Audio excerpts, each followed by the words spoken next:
کیا ایک لال گائے دنیا میں ایک عالمی جنگ چھیڑنے والی ہے؟ کیا لال گائے کی قربانی سے قیامت کی ایک بڑی نشانی پوری ہونے والی ہے؟ کیا اب دجال کا خروج ہونے والا ہے؟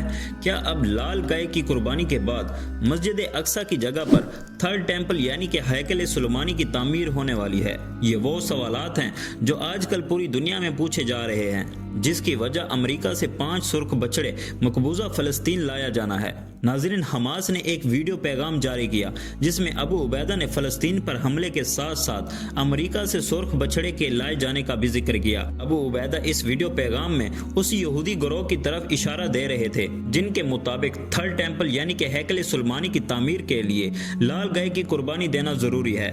یہودی ربیوں کا ماننا ہے کہ ہیکل سلیمانی کی دوبارہ تعمیر کے لیے ایک ایسی گائے کی قربانی دینا ہوگی جو سر سے پاؤں تک مکمل لال ہو، کنواری ہو اور اس کی عمر 3 سال سے زیادہ نہ ہو اور اس میں کوئی نقص بھی نہ ہو، تو اس کے بعد ہی ہیکل سلیمانی کی دوبارہ تعمیر کی جا سکتی ہے۔ ناظرین، یہ سننے میں تو ایک داستان لگتی ہے، لیکن اسرائیل کا ایک ادارہ دا ٹیمپل انسٹیٹیوٹ $5 لاکھ کے عوض 5 سرخ رنگ کی گائے امریکہ سے پہلے ہی امپورٹ کر چکا ہے۔ ان گائے کو 2022 سے ہی مقبوضہ مغربی کنارے کے شہر میں پالا جا رہا ہے۔ ناظرین، حالیہ رپورٹس کے مطابق ان گائے کو اسی اپریل میں ہی یا اگلے چند ہفتوں میں قربان کیا جائے گا اور اس مقصد کے لیے مسجد اقصی کے بالکل سامنے موجود جبل زیتون پر قربان گاہ بھی تیار کی جا چکی ہے۔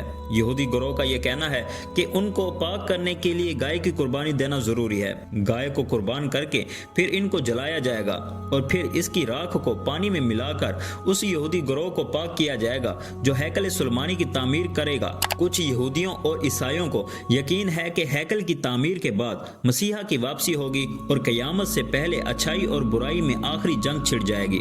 ناظرین، اس ٹاپک پر ایک ڈیٹیلڈ ویڈیو اسی چینل صراط مستقیم پر جلد اپلوڈ کی جائے گی۔ ایسی اسلامک ریلیٹڈ ویڈیوز دیکھنے کے لیے ہمارے اس چینل کو ضرور سبسکرائب کر لیجئے گا۔